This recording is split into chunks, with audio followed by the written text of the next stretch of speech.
Hello, नमस्कार, आदाब, सत श्री अकाल और अस्सलाम वालेकुम। मैं हूं मोहम्मद अहमद काज़मी, लेकर आया हूं आपका पसंदीदा कार्यक्रम नज़र दुनिया पर।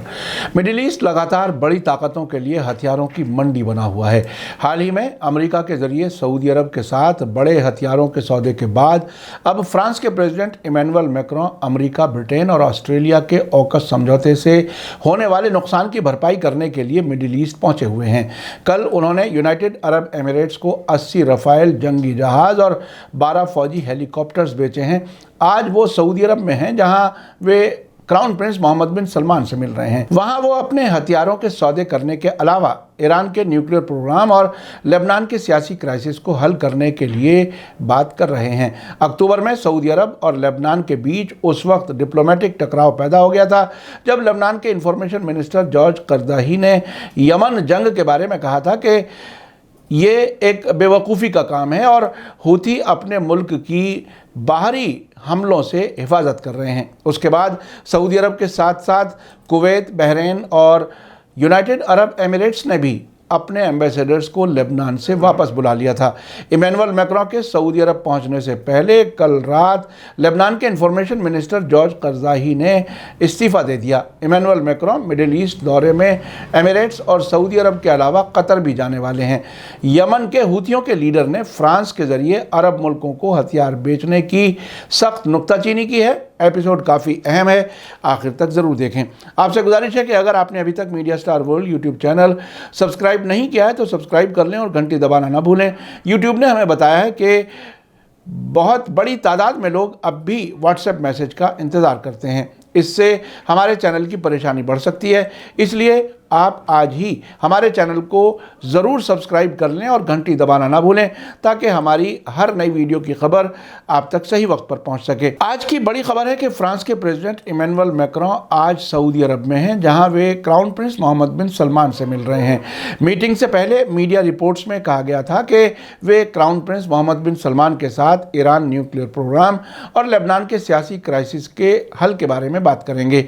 आमतौर पर मिडिल ईस्ट के लीडर्स सरकारी मीटिंग दोपहर बाद बल्कि रात को करते हैं। भारत के तकरीबन 6:30 बजे तक खबर लिखे जाने तक मुलाकात की तफसील नहीं मिल सकी थी। इससे पहले इमैनुअल मैक्रों कल यूनाइटेड अरब एमिरेट्स में थे, जहां एमिरेट्स ने फ्रांस से 80 रफ़ाएल लड़ाकू जहाज़ और 12 फौजी हेलीकॉप्टर्स खरीदने का समझौता किया है। कहा जा रहा है कि इससे एमिरेट्स कतर के सामने और मजबूत हो सकेगा। फ्रांस के डिफेंस मिनिस्ट्री ने इसे सबसे बड़ा हथियार सौदा बताया है। फ्रांस के प्रेसिडेंट इमैनुअल मैक्रों खाड़ी के देशों के 2 दिन के दौरे के पहले मरहले में अमीरात पहुंचे थे। रिपोर्ट्स के मुताबिक भारत, मिस्र, क्रोएशिया और ग्रीस के बाद अब एमिरेट्स फ्रांस से 80 रफ़ाएल लड़ाकू जहाज़ों को ख़रीद रहा है। इन 80 रफ़ाएल लड़ाकू जहाज़ों की कीमत 16 अरब यूरो बताई जा रही है। फ्रांस ने इस समझौते को कन्फर्म किया है। कतर के पास पहले से ही 24 रफ़ाएल लड़ाकू जहाज़ मौजूद हैं। कतर के यूएई और सऊदी अरब के साथ नॉर्मल ताल्लुकात नहीं हैं। आपको बता दूं कि यूरोपीय यूनियन की प्रेसिडेंसी का ओहदा हासिल करने से 1 महीने पहले फ्रांस के president Emmanuel Macron United Arab Emirates, Qatar और सऊदी अरब के दौरे पर हैं। 2022 में फ्रांस के प्रेसिडेंट इलेक्शन भी होने जा रहे हैं, जिसमें मैक्रों दूसरी बार चुने जाने की कोशिश करेंगे। अमीरात को फ्रांस के लड़ाकू जहाज़ बेचने के सौदे पर पेरिस और अबू धाबी के बीच करीब 10 साल से बातचीत चल रही थी। अब दोनों मुल्कों के बीच ये समझौता फाइनल हो सका है। अब ख़ास बात यह है कि एमिरेट्स के इजराइल से ताल्लुकात नॉर्मल हो चुके हैं। अब से पहले अमेरिका भी एमिरेट्स को F-35 जंगी जहाज़ दे चुका है। एमिरेट्स के साथ इस सौदे के बाद ऑस्ट्रेलिया के 12 फ्रांसीसी पनडुब्बियों का 66 अरब डॉलर का सौदा कैंसिल होने के बाद फ्रांस की डिफेंस इंडस्ट्री को बढ़ावा मिलने की उम्मीद है। इसी बीच पिछले 6 साल से ज़्यादा मुद्दत से सऊदी अरब और एमिरेट्स के ज़रिए शुरू की गई जंग का सामना करने वाले यमन के हूथियों ने फ्रांस के ज़रिए सऊदी और एमिरेट्स को हथियार देने पर फ्रांस की नुक्ताचीनी की है। यमन की सुप्रीम रेवोल्यूशनरी कमेटी के प्रेसिडेंट मोहम्मद अली अल हूथी ने आज सुबह अपने ट्विटर पर पर एक पोस्ट में नुक्ताचीनी करते हुए बयान जारी किया है।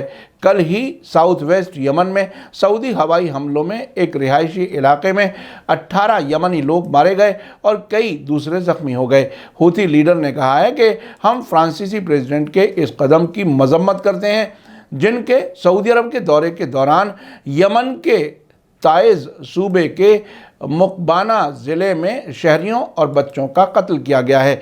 दुबई एक्सपो 2020 के मौके पर मैक्रों और अबू धाबी के क्राउन प्रिंस मोहम्मद बिन जायद अल नाहयान के बीच एक मुलाकात के बाद फ्रांसीसी प्रेसिडेंट ऑफिस के एक बयान में ताज़ा हथियारों के सौदे का ऐलान किया गया है। तुर्की के इस्तांबुल शहर में सऊदी जर्नलिस्ट जमाल खाशोगी के 2 अक्टूबर 2018 को सऊदी हुकूमत के ज़रिए किए गए कत्ल के बाद ये इमैनुअल मैक्रों की सऊदी क्राउन प्रिंस के साथ होने वाली मुलाकात किसी भी वेस्टर्न मुल्क के बड़े लीडर की सबसे अहम मुलाकात है। इस बीच लेबनान की राजधानी बैरूत से खबर है कि वहाँ के इंफॉर्मेशन मिनिस्टर जॉर्ज करज़ाई ने कल रात अपने ओहदे से इस्तीफ़ा दे दिया। उनसे इससे पहले प्राइम मिनिस्टर नजीब मिकाती ने कहा था कि अगर वो इस्तीफ़ा दे दें तो इमैनुअल मैक्रों को सऊदी अरब में लेबनान क्राइसिस हल करने में मदद मिलेगी। जॉर्ज करज़ाई ने भी कहा था कि अगर मेरे इस्तीफ़े से लेबनान और सऊदी अरब के ताल्लुकात बेहतर होते हैं तो मैं हर वक्त इस काम के लिए तैयार हूँ। लेबनान के अलमयादीन टेलीविज़न चैनल ने कल रात बताया था कि जॉर्ज करज़ाई ने अपने फैसले से लेबनान के प्रेसिडेंट मिशेल औन को आगाह कर दिया है। लेबनान के नजीब मिकाती सरकार में इंफॉर्मेशन मिनिस्टर बनने से एक महीना पहले अगस्त में जॉर्ज करज़ाई ने कतर के अल जजीरा टेलीविज़न चैनल से बात करते हुए यमन के खिलाफ सऊदी अरब की जंग को बेकार बताया था। उन्होंने अपने कमेंट्स में यह भी कहा था कि जिस तरह से फ़िलिस्तीनियों और हिजबुल्लाह को अपनी मादर वतन की हिफाजत का हक़ है, उसी तरह से यमनियों को भी अपने मुल्क की हिफाजत का पूरा हक़ हासिल है। करज़ाई के इस बयान को अरबी ज़बान के मीडिया ने खूब उछाला, हालांकि उनका ये बयान मिनिस्टर बनने से एक महीने पहले का था। करज़ाई टेलीविज़न जर्नलिस्ट हैं और वे बड़े कार्यक्रम करते रहे हैं। उनके इस बयान पर अपने रिएक्शन में सऊदी अरब ने लेबनान से अपने एम्बेसडर को वापस बुला लिया और लेबनान के एम्बेसडर को 48 घंटे के अंदर सऊदी अरब छोड़ने का हुक्म जारी कर दिया था। हकीकत में सऊदी अरब के गुस्से की वजह करज़ाई का बयान नहीं था, बल्कि सऊदी के गुस्से की वजह उनके बयान का वो हिस्सा था जिसमें उन्होंने हिजबुल्लाह के बारे में तारीफ़ की थी। सऊदी अरब को सबसे ज़्यादा गुस्सा हिजबुल्लाह के सपोर्ट करने पर आता है। पिछले एक बरस में सऊदी अरब के ख़िलाफ़ बोलने पर इस्तीफ़ा देने वाले करज़ाई दूसरे लेबनानी मिनिस्टर हैं। इससे पता चलता है कि सऊदी अरब लेबनान को एक आज़ाद मुल्क के तौर पर नहीं देखता। इससे पहले सऊदी अरब की तरफ से लेबनान के फॉर्मर प्राइम मिनिस्टर साद अल हरीरी को रियाज बुलाया गया था, जहां उन्हें इस्तीफ़े का ऐलान करने पर मजबूर किया गया था। उन्हें नज़रबंद रखा गया और टॉर्चर भी किया गया। लेबनान के इंफॉर्मेशन मिनिस्टर के बयान पर होने वाली चर्चा के दौरान सऊदी अरब का कहना था कि असल झगड़ा लेबनान में ईरान के सपोर्ट वाले हिजबुल्लाह की बढ़ती सियासी मजबूती का है, इसलिए हिजबुल्लाह का कमज़ोर होना ज़रूरी है। सऊदी अरब के फॉरेन मिनिस्टर ने कहा था कि लेबनान के साथ ताज़े क्राइसिस के शुरू होने की वजह लेबनान का सियासी सेटअप है, जिसमें ईरान की सपोर्ट वाले हिजबुल्लाह हथियारबंद ग्रुप को मजबूत मकाम हासिल है, जिसकी वजह से मुल्क में इंस्टेबिलिटी यानी अस्थिरता पैदा होती है। सऊदी अरब के फॉरेन मिनिस्टर फैसल बिन फरहान ने कहा था कि मुझे लगता है कि ये मामला मौजूदा हालात से कहीं ज़्यादा बड़ा है। उन्होंने आगे कहा कि मुझे लगता है कि ये अहम है कि लेबनान की सरकार या लेबनानी सिस्टम एक ऐसा रास्ता तैयार करे जो लेबनान को मौजूदा सियासी सिस्टम से आज़ाद करे और हिजबुल्लाह के कंट्रोल को ख़त्म करे। आपको याद दिला दूं कि साद अल हरीरी को जब सऊदी अरब ने अपने यहाँ नज़रबंद किया था, तकरीबन 2 हफ्ते गुजरने के बाद फ्रांस के ही प्रेसिडेंट इमैनुअल मैक्रों सऊदी अरब आए थे और उन्हें अपने जहाज़ में लेकर पेरिस गए थे, जहां से वो वापस लेबनान पहुंचे थे। आपको याद दिला दूं कि हमने आपको 4 नवंबर को बताया था कि अमेरिका की बाइडन हुकूमत के तहत सऊदी अरब को पहली बड़ी हथियारों की बिक्री को मंजूरी दे दी गई है, जिसकी कीमत $65 करोड़ है। इसके तहत सऊदी अरब को 280 हवा से हवा में मार करने वाले मिसाइल दिए जाएंगे। उस वक्त पेंटागन ने कहा था कि अमेरिकी फॉरेन मिनिस्ट्री ने सऊदी अरब को इस वक्त और आइंदा के खतरों का मुकाबला करने में मदद करने के लिए हथियारों की बिक्री को मंजूरी दी है। आपने देखा कि फिलहाल ईरान के साथ न्यूक्लियर समझौते के सिलसिले में वियना बातचीत को अधूरा छोड़कर मिडिल ईस्ट के मुल्कों के साथ हथियारों के नए सौदे किए जा रहे हैं। किसी भी समझौते तक पहुंचने से पहले ईरान का अरब मुल्कों पर डर कायम रखते हुए हथियारों का कारोबार जारी रखने का सिलसिला नजर आ रहा है। वियना बातचीत के दौरान इजराइल के फॉरेन मिनिस्टर ने ब्रिटेन और फ्रांस का दौरा किया था और इजराइल के प्राइम मिनिस्टर नफ्ताली बेनेट ने 2 दिन पहले ही ईरान के साथ बातचीत को फौरन ख़त्म करने के लिए अमरीकी फॉरेन मिनिस्टर एंटनी ब्लिंकन से बात की थी, जो काफ़ी अहम थी। लेकिन ये देखना काफ़ी दिलचस्प होगा कि आखिर ईरान के नकली डर के नतीजे में अरब हुकूमतों को कितने हथियार बेचे जाएंगे। इसी के साथ मुझे दीजिए इजाज़त। आज का एपिसोड कैसा लगा कमेंट्स में ज़रूर लिखें। थैंक यू, धन्यवाद, शुक्रिया।